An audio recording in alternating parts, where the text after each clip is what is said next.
তারেক রহমান দেশে এসে বলেছিলেন ওনার একটি প্ল্যান আছে।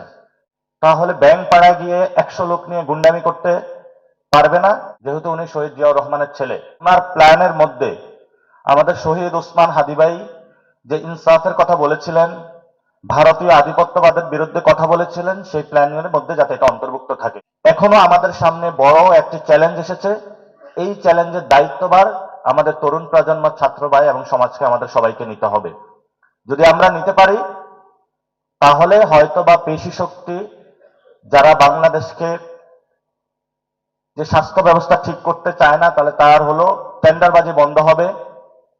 এডুকেশন সেক্টর ঠিক করতে চায় না, তাহলে দলের লোকদেরকে চাকরি দিতে পারবে না। ভিকারুন্নেসায় হলো কোনো বাচ্চা গার্জিয়ান যদি স্কুলে ভর্তি করাইতে যায় তাহলে এমপি সাহেবের ফোন ছাড়া তাকে ভর্তি করাইতে পারবে না। যদি অর্থনৈতিক ব্যবস্থা ঠিক হয় তাহলে ব্যাংক পাড়ায় গিয়ে 100 লোক নিয়ে গুন্ডামি করতে পারবে না। তারা এগুলোকে ভয় পায়, ভয় পাওয়ার কারণে এখন বাধা দিচ্ছে। আমরা যদি সবাই ঐক্যবদ্ধভাবে, তারেক রহমান দেশে এসে বলেছিলেন ওনার একটি প্ল্যান আছে, এটা তো নিশ্চয় ভালো প্ল্যান হবে, খারাপ প্ল্যান তো আর হবে না, যেহেতু উনি শহীদ জিয়াউর রহমানের ছেলে। তা আমরা আশা করব ওনার প্ল্যানের মধ্যে আমাদের শহীদ ওসমান হাদি ভাই যে ইনসাফের কথা বলেছিলেন, ভারতীয় আধিপত্যবাদের বিরুদ্ধে কথা বলেছিলেন, সেই প্ল্যানের মধ্যে যাতে এটা অন্তর্ভুক্ত থাকে।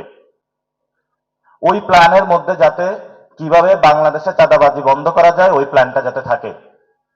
ওই প্ল্যানের মধ্যে কিভাবে টেন্ডার সন্ত্রাস বন্ধ করা যায় যাতে ওই প্ল্যানের মধ্যে থাকে। যদি ওই প্ল্যানের মধ্যে না থাকে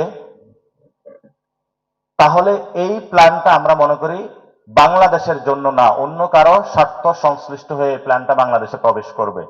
এজন্য আমরা আহ্বান জানাবো বিভিন্ন রাজনৈতিক দল যারা রাষ্ট্র গঠন প্রক্রিয়ায় অংশগ্রহণ করছেন, আপনারা মানুষের দিকে একটু তাকান, দলের স্বার্থ বাদ দিয়ে দেশের স্বার্থের দিকে তাকান। আমি ঢাকা 8 আসনে 11 দলীয় জোট থেকে সংসদ সদস্য পদপ্রার্থী। আমি সকালবেলায় ফজরের নামাজ পড়ি প্রত্যেকটা মসজিদে, হাদিবের যারা ভক্তবৃন্দ তাদের সাথে মুসাফা করতেছি। সবার মধ্যে একটা নতুন স্পিরিটের জন্ম দিয়ে গিয়েছেন আমাদের শহীদ ওসমান হাদি। কিন্তু আজকে 32তম দিন ওনার শহীদ হওয়ার এই বর্তমান নির্লজ্জ সরকার শহীদ ওসমান হাদি ভাইয়ের বিচার প্রক্রিয়া নিয়ে কোন ভিজিবল ক্লিয়ার স্পষ্ট স্টেটমেন্ট জাতির সামনে হাজির করতে পারে নাই। তারা হলো ধরি মাছ না ছুঁই পানি, ওসমান হাদি ভাইয়ের জানাজার অ্যারেঞ্জমেন্ট করে দিয়েছে। অতটুকুই কিভাবে জনগণের ক্ষোভকে শেষ করা যায় এটা হলো তাদের একটা কায়দা কানুন ছিল। আমরা বর্তমান সরকার যারা রয়েছেন, বিভিন্ন গোয়েন্দা সংস্থা থেকে শুরু করে সবাইকে বলবো মেরুদণ্ড আর বিক্রি করবেন না।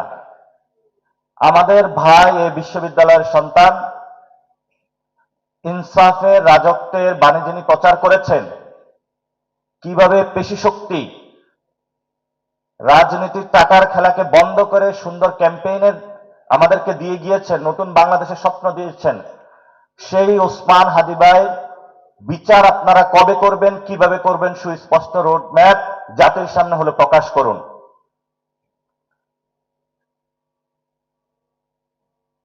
যদি না করতে পারেন এই দায়ভার আপনাদের নিতে হবে। বর্তমান সরকারের বিষয়ে আমরা যথেষ্ট ধৈর্য ধারণ করতেছি। আমি যেহেতু এই আসন ইলেকশন করছি, আমার প্রথম দায়িত্ব হলো শহীদ ওসমান হাদি ভাইয়ের বিচার নিয়ে পুরো বাংলাদেশে সর্ব জায়গায় যাওয়া।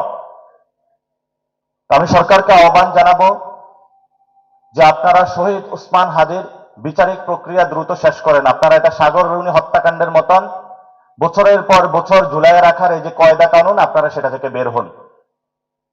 এবং আমি সকল দলের প্রতি আহ্বান জানাবো, ইনকিলাব মঞ্চের ছোট ভাইয়েরা দিনের পর দিন মিছিল করে যাচ্ছেন, কষ্ট করে যাচ্ছেন শহীদ ওসমান হাদি ভাইয়ের বিচার চেয়ে। পুরো বাংলাদেশে রব উঠেছে, হাদি হত্যার বিচার চাই, কিন্তু এই ভয়েস গুলো হলো বর্তমান সরকারের কানে পৌঁছতেছে না। কেন পৌঁছতেছে না? আমরা দ্রুত শহীদ ওসমান হাদি ভাইয়ের বিচারিক যে হত্যাকাণ্ড হয়েছে এটার বিচার চাই, এবং আমরা সুষ্ঠু একটি ইলেকশন চাই বাংলাদেশে, এবং গণভোটে যাতে আমরা হায়ের মধ্যে নিয়ে নতুন বাংলাদেশ পুনর্গঠন করতে পারি যাতে আমাদের চাকরি, শিক্ষা, স্বাস্থ্য, বাণিজ্য থেকে সর্বক্ষেত্রে নতুন একটা ব্যবস্থা প্রচলন করতে পারি, সেই ক্ষেত্রে আপনারা যথাযথ উদ্যোগ নেবেন। কারণ বাংলাদেশ যখন হেরে যায় তখন একমাত্র বাংলাদেশের ভরসা হয়ে দাঁড়িয়ে থাকে ঢাকা বিশ্ববিদ্যালয়। আপনাদের ঢাকা বিশ্ববিদ্যালয়ের কাছে বড় ভূমিকা রয়েছে। আপনারা যদি রাষ্ট্রকে পুনর্গঠনে এগিয়ে আসেন, বাংলাদেশ কখনো হারবে না, বাংলাদেশ কখনো ভারতের কাছে মাথা নত করবে না ইনশাআল্লাহ। সেই যাত্রায় আপনাদেরকে সালাম জানিয়ে এবং সংগ্রামী অগ্রিম অভিনন্দন জানিয়ে